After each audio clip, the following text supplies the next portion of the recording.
हम गाइस आपका स्वागत है ड्रीम हाई एकेडमी में। आज का टॉपिक जो है वो मॉडर्न हिस्ट्री के रिलेटेड है और ये आखिरी लेक्चर होगा।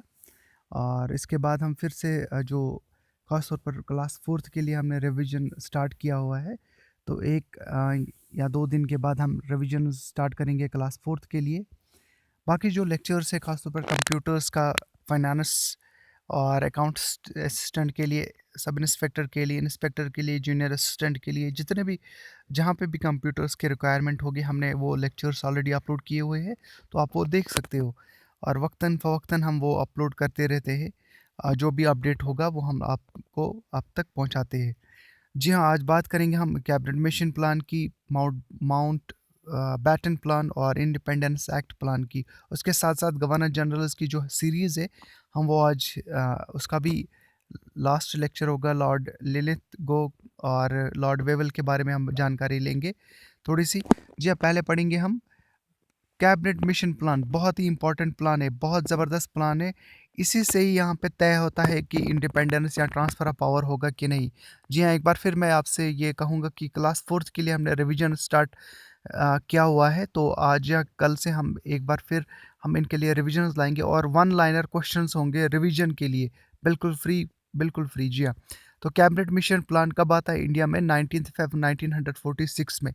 इसमें 3 मिनिस्टर्स होते हैं, 3 कैबिनेट मिनिस्टर्स होते हैं, इसीलिए इसे कैबिनेट मिशन का नाम दिया हुआ था। जो ब्रिटिश पार्लियामेंट में 3 कैबिनेट मिनिस्टर्स होते हैं, वो उनको कौन भेजता है? वहाँ के प्राइम मिनिस्टर क्लेमेंट एटली। जी हाँ, प्राइम मिनिस्टर उस समय कौन थे? क्लेमेंट एटली। उन्होंने कहा कि हम 3 बंदों को भेजेंगे। कौन थे ये 3 बंदे? Stafford Cripps, Pethick Lawrence and A V Alexander. इन्होंने 3 बंदों को भेजा और इसका नाम क्या दिया गया? Cabinet mission plan. अब ये कैबिनेट मिशन क्यों? क्योंकि ये ब्रिटिश पार्लियामेंट में कैबिनेट मिनिस्टर्स थे, इसीलिए इसे कैबिनेट मिशन का नाम दिया गया। इसका सिर्फ काम एक था। जी हाँ, पहला, पावर ट्रांसफ़र करने के लिए यानी अब ब्रिटिशर्स जो है वो रजामंद हो गए, राज़ी हो गए कि वो हमें इंडियंस को अपनी जो है वो हक देना चाहिए। लेकिन यहाँ पे एक चीज़ थी, कॉन्स्टिट्यूशनल डेडलॉक।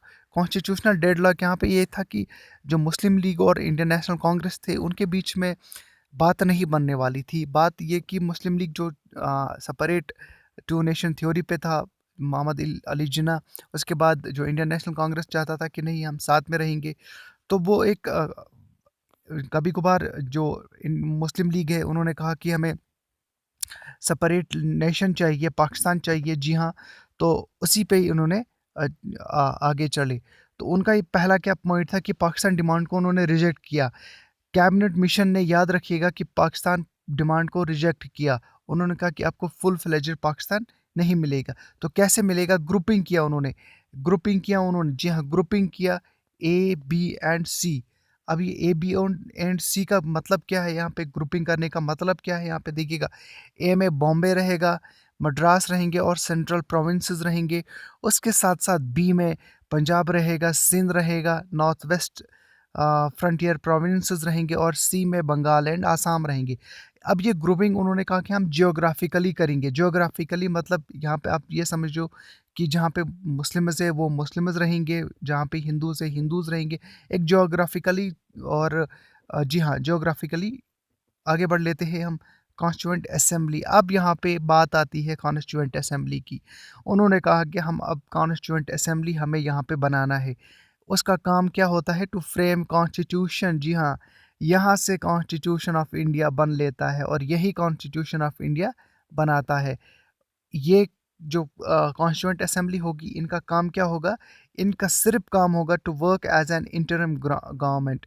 इंटरिम गवर्नमेंट का मतलब है यहाँ पे टेम्पररी गवर्नमेंट। जी हाँ, और यहाँ से हम देख लेते हैं कि 9 दिसंबर 1946 में फिर जो है वो स्टार्ट होता है यहाँ पे इंटरिम गवर्नमेंट का काम। वो अलग बात है। तो यहाँ पे इंटरिम गवर्नमेंट सिर्फ टेम्पररी बेसिस पे थी। उसके बाद यहाँ पे सबसे इम्पोर्टेंट प्लान जिसे 3 जून प्लान भी कहा जाता है, डिकी बर्ड प्लान भी कहा जाता है, प्लान बाल्कन भी कहा जाता है, और यह 1947 में भेजा गया ब्रिटिश पार्लियामेंट ने लॉस्ट वाइसरॉय, जिसका नाम था माउंट बैटन, और इस प्लान का नाम था माउंट बैटन प्लान। इसको 3 नाम से और जाना जाता 3 जून प्लान, डिकेबर्ड प्लान, प्लान बाल्कन। इसने कहा, जी हाँ, इसने कहा देखिएगा, फ्रीडम तो चाहिए आप लोगों को, लेकिन फ्रीडम मैं तभी दे सकता हूँ, आप लोगों के बीच में तो सुलह हो ही नहीं रहा है। मुस्लिम लीग और कांग्रेस के बीच में, इंडियन नेशनल कांग्रेस के बीच में तो कोई बात ही नहीं बन रही है। उसने कहा कि फ्रीडम मिलेगी लेकिन पार्टीशन के साथ। पहले पार्टीशन होगा, उसके साथ फ्रीडम मिलेगी। अब पार्टीशन जब होगा तो 2 डोमिनियंस बनेंगे, 2 डोमिनियंस बने इंडिया पाकिस्तान, 2 कॉन्स्टिट्यूएंट असेंबलीज बनेंगी, इंडिया के लिए अलग, पाकिस्तान के लिए एंड अलग। जी हाँ, उसने कहा और आखिर में फिर हम करेंगे पावर ट्रांसफ़र। पावर ट्रांसफ़र ये कौन कह रहा है? ये कह रहा है लॉर्ड माउंटबेटन, जो आखिर जो कह सकते हैं कि last British governor general of India and also the first governor general of India, also the first governor free India. जी हाँ, first governor general of free India भी होते हैं, ये क्वेश्चन पूछा जाता है। उन्होंने कहा कि हम पावर ट्रांसफ़र करेंगे किस हिसाब से? नॉर्थ वेस्ट फ्रंटियर प्रोविंस में हम रेफरेंडम करेंगे वोटिंग पे। अब ये वोटिंग किस तरह की होगी? उनकी चॉइस पे करेंगे, वेदर वो किसके साथ जाना चाहेंगे, पाकिस्तान के साथ जाना चाहेंगे या इंडिया के साथ जाना चाहेंगे। तो ये था एक प्लान जिसका नाम था माउंटबेटन प्लान। अब इस प्लान को, जी हाँ, ब्रिटिश इसका नाम था, इस प्लान का नाम है इंडियन इंडिपेंडेंस एक्ट। इसको आगे भी बढ़ाया गया, तो इसको कहा गया इंडियन इंडिपेंडेंस एक्ट 1947। यहाँ पे ब्रिटिश पार्लियामेंट ने क्या किया? उन्होंने रेटिफाई किया इस एक्ट को, इंडियन इंडिपेंडेंस एक्ट को रेटिफाई किया, यानी मंजूरी दी ब्रिटिश पार्लियामेंट ने। यानी एक बार फिर हम ये कह सकते हैं कि पहली बार ब्रिटिशर्स ने कहा कि हमें इंडियंस को आज़ादी देनी चाहिए। तो ये रेटिफाई कब होता है? 18 जुलाई 1947, याद रख लीजिएगा, 18 जुलाई 1947। और पाकिस्तान को जो आज़ादी मिलती है, फ्रीडम मिलती है 14 अगस्त 1947। फर्स्ट गवर्नर जनरल कौन होते हैं पाकिस्तान के? मोहम्मद अली जिन्ना। उसके बाद इंडिया को आज़ादी मिलती है, डेफिनेट बात यही है कि इंडिया को आज़ादी मिलती है 15 अगस्त 1947। जी हाँ, 1947। तो फर्स्ट गवर्नर जनरल कौन होते हैं फ्री इंडिया के? याद रख लीजिएगा, फर्स्ट गवर्नर जनरल होते हैं लॉर्ड माउंटबेटन। अच्छा, last governor general of British के कौन होते हैं इंडिया में? लॉर्ड माउंटबेटन, याद रख लीजिएगा। और first governor general of free India, यानी इंडिपेंडेंस के बाद पहले गवर्नर जनरल कौन बनते? यही लॉर्ड माउंटबेटन। और पहले पहले Indian, first Indian governor general कौन होते? And only Indian, first and only governor general of India, viceroy of India is C Raja Gopalachari. C Raja Gopalachari, ये वही राजा गोपालाचारी है जिन्होंने एक सीआर फार्मूला दिया था 1944 में, 1944 में। और इस सीआर फार्मूला का मतलब था कि मुस्लिम लीग और इंडियन नेशनल कांग्रेस के बीच में एक जो यूनिटी हो वो बरकरार रहे, लेकिन वो सीआर फार्मूला भी फेल हुआ। तो क्वेश्चन यहाँ पे दो निकल के आते हैं। First governor general of free India कौन थे? Lord Mountbatten. First Indian born governor general कौन थे आफ्टर जो फ्री इंडिया के थे? वो सी राजा गोपालाचारी, सी राजा गोपालाचारी। अब पढ़ लेंगे हम, जो हमने कहा था कि आपसे कि हम जो गवर्नर जनरल्स का जो पार्ट है हमें वो इम्पोर्टेंटली पढ़ना है, क्योंकि गवर्नर जनरल्स को इस तरह से आपको लर्न करना है, जैसे कि कहा जाएगा कि मान लीजिएगा जब ये कॉन्स्टिट्यूएंट असेंबली यहाँ पे आ गई, जी हाँ, इंटरिम कॉन्स्टिट्यूएंट असेंबली यहाँ पे आ गई, तो उस वक्त के गवर्नर जनरल कौन थे? तो ये क्वेश्चन पूछा जा सकता है, मतलब इस तरह के क्वेश्चन आ सकती है आपके सामने। तो इसीलिए गवर्नर जनरल्स की जो सीरीज़ है वो काफ़ी इंपॉर्टेंट बन जाती है। तो अब शुरू कर लेते हैं हम गवर्नर जनरल। इससे पहले हमने गवर्नर जनरल्स का जो विलिंगटन था वहाँ तक पढ़ लिया था। अब पढ़ेंगे आज हम लॉर्ड लिलिथगो। 1934 से लेकर 1944 तक 10 साल रहे। सबसे ज़्यादा गवर्नर जनरल कौन रहे हैं इंडिया में? ब्रिटिश के लॉर्ड लिलिथगो। ये क्वेश्चन आ सकता है कि सबसे ज़्यादा गवर्नर जनरल कौन रहे जो ज़्यादा समय तक रहे? तो लॉर्ड लिलिथगो 10 साल तक, 1934 से लेकर 1944 तक 10 साल तक रहे लॉर्ड लिलिथगो, जो 1934 से लेके 1944 तक रहे। उससे पहले कौन थे गवर्नर जनरल? जी हाँ, लॉर्ड विलिंगटन। अब बात कर लेते हैं इनके कार्यकाल में क्या चीज़ें हुई, इसके दौर में क्या चीज़ें हुई। देखिएगा, सबसे इम्पोर्टेंट चीज़ हमें पता है कि जो सुभाष चंद्र बोस है, वो नेताजी बोस भी उन्हें कहा जाता है। तो उन्होंने एक ब्लॉक बनाया, एक पार्टी बनाई जिसका नाम था forward block bye Subhash Chandra Bose. याद रख लीजिएगा, सुभाष चंद्र बोस ने एक पार्टी बनाई जिसका नाम था फॉरवर्ड ब्लॉक। पार्टी बनाई जिसका नाम था फॉरवर्ड ब्लॉक। ये किसने बनाया? सुभाष चंद्र बोस ने। ऑलवेज आस्क्ड क्वेश्चन कि फॉरवर्ड ब्लॉक किसने बनाया? सुभाष चंद्र बोस ने। उसके साथ साथ जब लॉर्ड लिलिथ ग्रो यहाँ पे गवर्नर जनरल थे इंडिया में, तो उस वक्त एक मिशन भेजा जाता है यहाँ पे जिसे स्टैफोर्ड क्रिप्स हेड करते हैं और नाम होता है क्रिप्स मिशन का। जी हाँ, क्रिप्स मिशन 1942। और वो क्रिप्स मिशन क्या होता है? वो क्या कामयाब होता है? जी नहीं, क्रिप्स मिशन बिल्कुल भी कामयाब नहीं होता है यहाँ पे। उसकी जो डिमांड्स थे वो कम्प्लीटली फेल होते हैं, एक्सेप्ट नहीं किए जाते हैं इंडियंस के द्वारा। उनकी डिमांड्स होते हैं कि इंडियंस जो है वो पार्टिसिपेट करे वर्ल्ड वार सेकंड में और उनका सपोर्ट करे। लेकिन इंडियन जो लीडर्स थे, नेशनलिस्ट लीडर्स थे, उन्होंने कहा कि अगर हमें आप लोग चाहते हो कि हमारी पार्टिसिपेशन हो, हम आपका हेल्प ज़रूर करेंगे, लेकिन एक शर्त पे, हमें चाहिए कंप्लीट इंडिपेंडेंस। जी हाँ, कंप्लीट इंडिपेंडेंस। ये क्रिप्स मिशन की बात थी कि हमें चाहिए कंप्लीट इंडिपेंडेंस।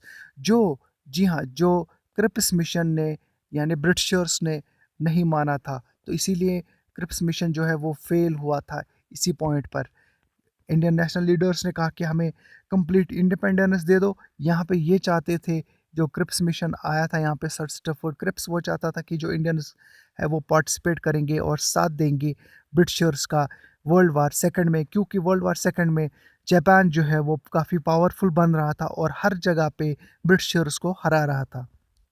तो एक बात ये थी, उसके साथ साथ यही वजह थी जहाँ पे ब्रिटिश क्रिप्स मिशन फेल होता है। उसके बाद क्विट इंडिया मूवमेंट चलता है यहाँ पे। जब पता चलता है गांधी जी को, नहीं, ये एक अपॉर्चुनिटी है। अब ये क्या, गांधी जी को कैसे पता चलता है ये अपॉर्चुनिटी है? जापान जो है एक पावरफुल मुल्क बन रहा था, वो कोशिश कर रहा था कि वो ब्रिटिश पे अटैक करे। कहाँ पे? इंडिया में। इंडिया में जाहिर सी बात है, अगर वो इंडिया में ब्रिटिशर्स को भगाता, तो पावर किन के हाथ चला जाता? जापानीज़ के हाथ में। तो गांधी जी ने सोचा, अगर हम लोग आज तक पहले आज़ादी के लिए लड़ रहे थे ब्रिटिशर्स के खिलाफ, कल हमें, जब हम जापानीज़ के अंडर चले जाएँगे, जब जापान यहाँ पे अटैक करेगा, तो हमें जापानीज़ के हम गुलाम बन जाएँगे। तो बेहतर है क्विट एक मूवमेंट लॉन्च करना जिसका नाम था क्विट इंडिया मूवमेंट लॉन्च। जी हाँ, क्विट इंडिया मूवमेंट, भारत छोड़ो आंदोलन। और इसी में गांधी जी ने एक वर्ड कहा जिसको, या एक स्लोगन कहा, डू और डाई। जी हाँ, डू और डाई, डू और डाई, डू और डाई। जी हाँ, डू और डाई किसने कहा? गांधी जी ने। कब? जब क्विट इंडिया मूवमेंट चल रहा था। अच्छा, जब क्विट इंडिया मूवमेंट चल रहा था तो गवर्नर जनरल कौन थे? Lord Lilith glow. Lord Lilith glow. आगे बढ़ लेते हैं, लॉर्ड वेवल का पढ़ लेते हैं। 1944 से लेके 47 तक। 47 में तो लॉर्ड माउंटबेटन आते हैं। जी हाँ, लॉर्ड वेवल के समय में कुछ ज़्यादा इंपॉर्टेंट चीज़ें नहीं होती है। यही CR फार्मूला, जो सी राजा गोपालाचारी फार्मूला होता है, वो फार्मूला किस लिए होता है? 1944 में देते हैं CR फार्मूला। वो कहते हैं कि इंडियंस को इंडियन नेशनल कांग्रेस और मुस्लिम लीग को यूनाइट करने की कोशिश कर लेते हैं, लेकिन CR फार्मूला भी काफ़ी ज़्यादा इफ़ेक्टिव नहीं साबित होता है और वो फेल होता है। इसके बाद आगे बढ़ लेते हैं, एक इम्पॉर्टेंट मिशन आता है, कैबिनेट मिशन, जिसे प्राइम मिनिस्टर जो ब्रिटेन के होते हैं, क्लेमेंट एटली भेजते हैं यहाँ पे इंडिया में। 3 मेंबर्स भेजते हैं, 3 मेंबर, जी हाँ, उनके कैबिनेट से ही, इसीलिए इसे कैबिनेट मिशन कहा जाता है। वो ऑलरेडी मैंने पीछे लेक्चर में, इसी लेक्चर में बताया है, इसी वीडियो में बताया है। तो कैबिनेट मिशन भेजा जाता है यहाँ पे। कैबिनेट मिशन 1946 में। कैबिनेट मिशन का काम होता है कि वो यहाँ पे एक गवर्नमेंट, इसका काम होता है कि टू फ्रेम कॉन्स्टिट्यूशन। जी हाँ, याद रख लीजिएगा, कैबिनेट मिशन का काम होता है कि वो फ्रेम करे कॉन्स्टिट्यूशन और यह वर्क करे as an interim government, temporary government. यहाँ से जो इंडिया को है आज़ादी की आज़ादी मिलती है।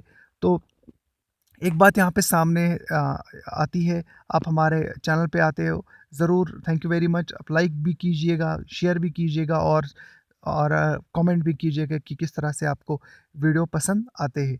आगे बढ़ लेते हैं हम, और एक आपसे एक बात शेयर करनी है कि क्लास 4th के लिए हम एक सीरीज़ स्टार्ट करने वाले हैं आज से या कल से।